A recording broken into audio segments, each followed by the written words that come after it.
This is a quick video on the torque lock on a structural crack repair that we did over here in Southern California. We're just showing you how we cut wide. So normally we used to cut windows, but when we're doing our patchwork, definitely looks better when we cut wide. Check it out and see how we got it done. So what we're doing is we map and miss so that we could see all our cracks in this pool. It wasn't too hard to do because they were previously repaired with bubble gum and what we call epoxy.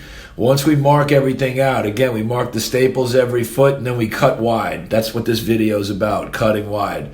Once we cut wide, we chip everything out and then we use our templates and we mark everything out. You can mark it in the trough, or in the cut, or you can mark it before. I recommend marking it before. This is one of our guys who does a lot of installation, so watch how quick he gets this done.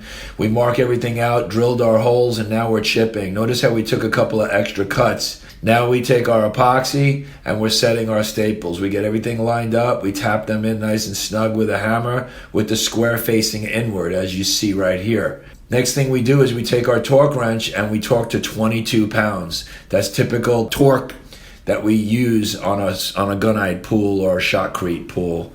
Next thing we're going to do is we're going to take our hydraulic cement that we mixed up with a little bit of grout and we're going to fill everything in, because now we have depth and we have coverage, and now you can see how we use our plaster, and we're just doing a plaster patch. Remember, this pool is all stained from the green, from the heater and the copper, but this will eventually green out as well.